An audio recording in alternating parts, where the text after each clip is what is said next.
explain briefly the different sources of communist infiltration into America, like different branches that you have looked into, like Soviet, cultural Marxists, etc.? I mean, the history of communist infiltration in the United States is really, really long. It goes all the way back to, maybe 1919, right after Soviet Union was established. The Communist Party USA was established in Minnesota. And so there's been this homegrown version of it that, of course, was in communication with Moscow to the degree that it could be from the beginning of Soviet Union. I primarily have not studied Soviet infiltration, and I have not particularly studied current CCP infiltration, but I've studied the influence of kind of two schools of thought, which are the so-called Frankfurt School of Critical Theory. Those are the neo-Marxists. Sometimes they're called Western Marxists. And I've studied the Liberation Theology route that came in primarily through churches and education, sort of simultaneously. It's a big myth that Christianity is automatically repellent to communism. In fact, communism is an inversion of Christianity, and it's very good at manipulating Christian values to get Christians to go along with it.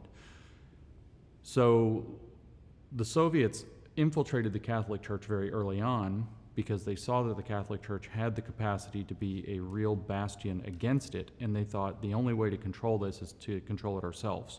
So they infiltrated, and they created liberation theology off of the myth that Jesus was the first socialist, and they reinterpreted virtually all of the gospel and then all of the Bible to be a very early proto-socialist text, and they created this idea that the purpose of Jesus' death and resurrection is actually social justice. It's to give us salvation from social injustice, from inequality in society. And so liberation theology became a big vehicle.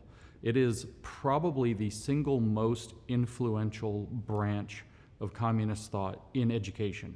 And that's largely due to the influence of Paolo Freire from Recife, Brazil, who was mentored first in what's called third worldism or liberationism, looking at the colonial state of Brazil through kind of this Marxist liberation lens that was planted through Soviet activity throughout all of the kind of third world countries at the time, to get them to reject colonial rule and actually capitalism as well.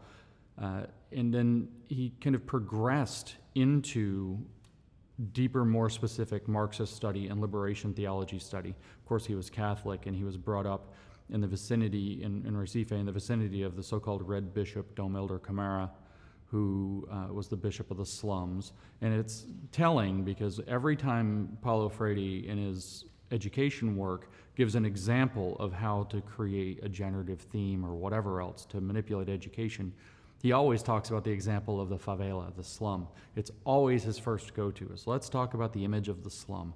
Let's codify it and decodify it and yada yada in order to create what he called conscientization, to conscientize, to awaken to consciousness, meaning Marxist consciousness of the conditions.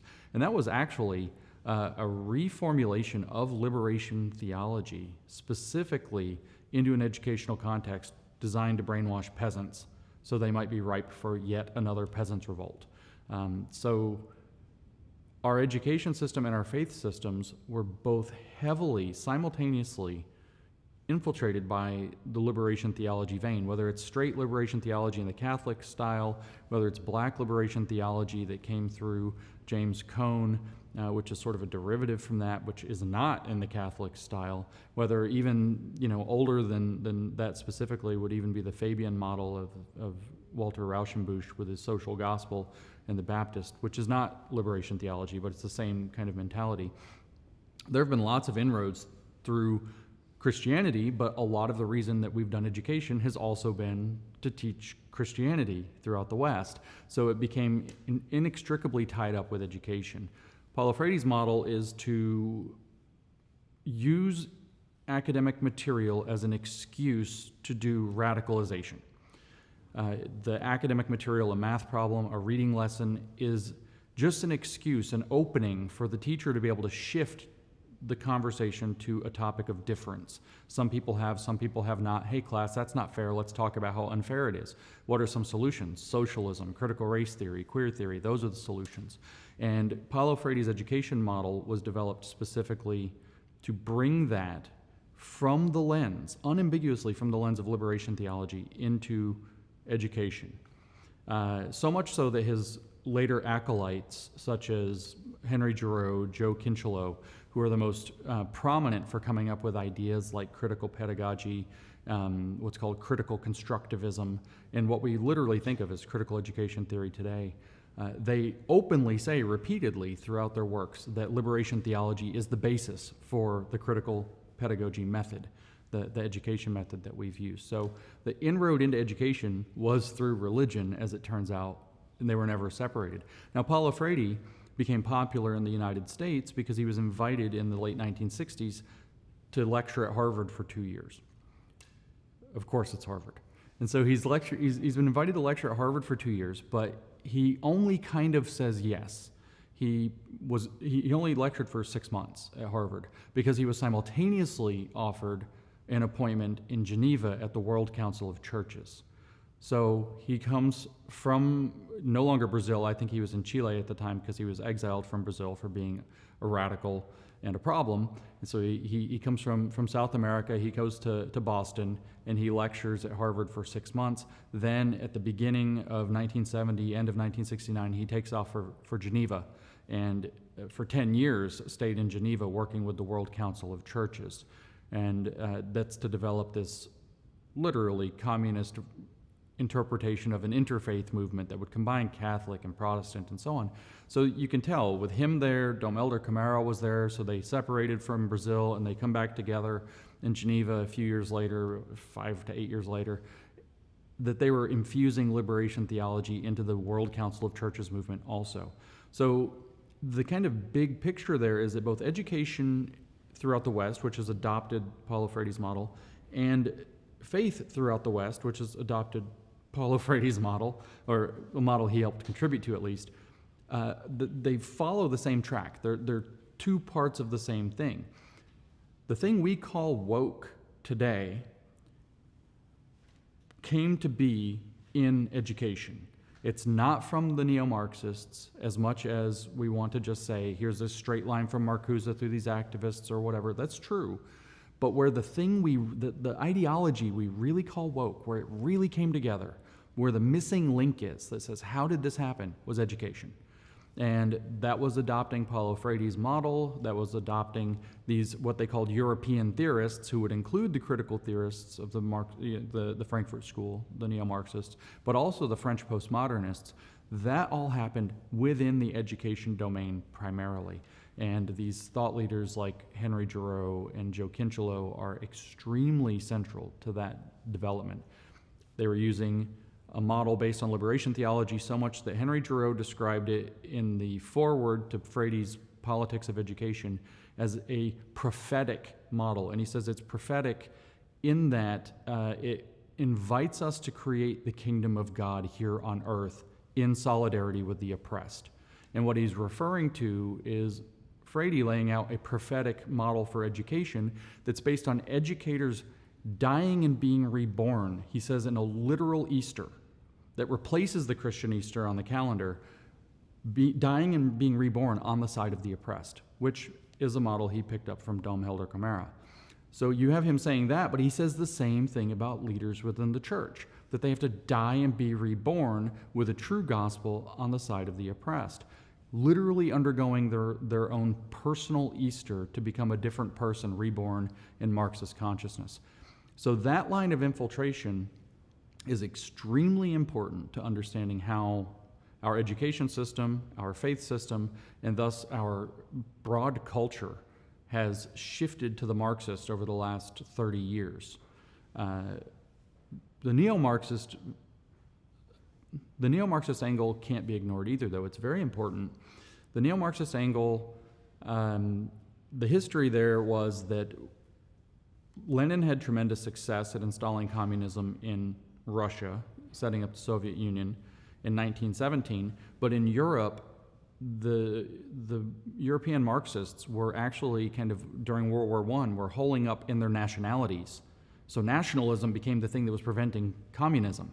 The workers wouldn't internationalize, they were nationalizing, and actually what it ended up tipping into was fascism, which is sort of like a nationalistic version of communism, a little bit more direct and blunt, that accepts oppression as its tool instead of saying, oh no, we're going to be wolves in sheep's clothing and we're against oppression, which is clearly not the case in real communism.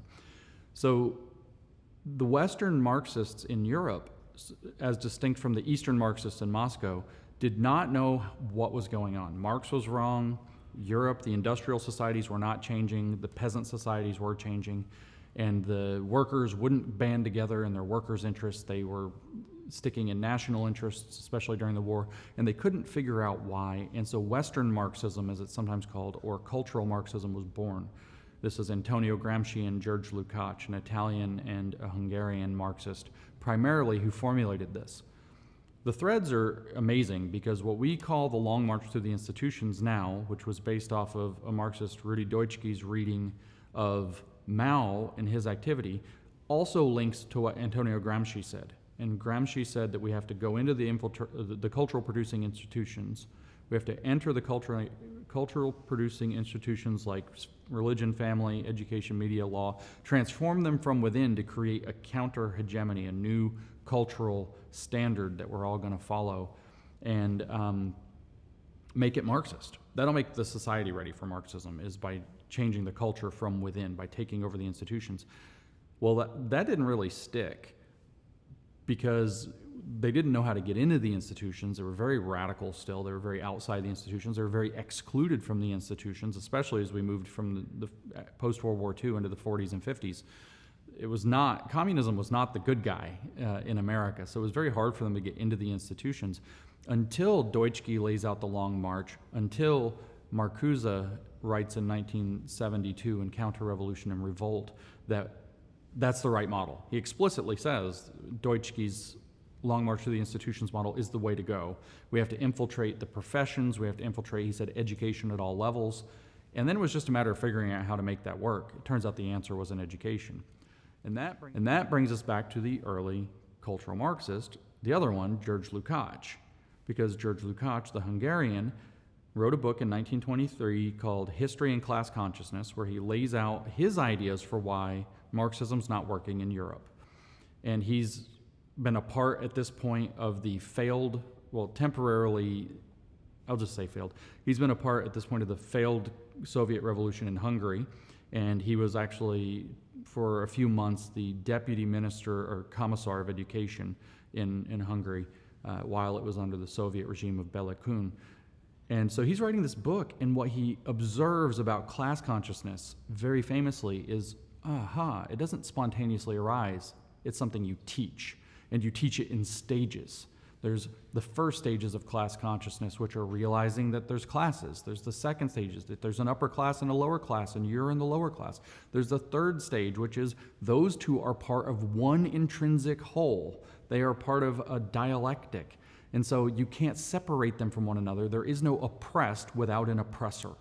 And so you can't talk about the oppressed and the oppressor without seeing, they're the same, they're part of the same thing. And that thing, that dynamic of oppression, is the enemy. And then it steps forward into saying, well, we are the underclass that's being cheated by this system. That's step 4 in class consciousness education.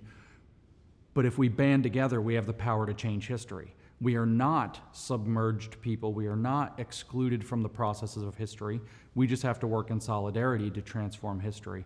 And so he created a model to educate workers into class consciousness. That model was picked up very heavily. It was actually picked up by Stalin later, but then it moved in and was picked up in detail by Mao, who even in the 1930s used what he called party schools. These became revolutionary universities after he took power. Revolutionary universities in their formal sense only lasted a couple of years, but the revolutionary university model never really went away, even to the point where communists writing in 1989, 1990, reflecting on Tiananmen Square, were still talking about the Chinese Revolutionary University as though it was a thing happening in the present. So he created this idea that we're going to teach people to be communists. We're going to not just brainwash kids in school, we're going to actually teach people in a systematic way to awaken their consciousness.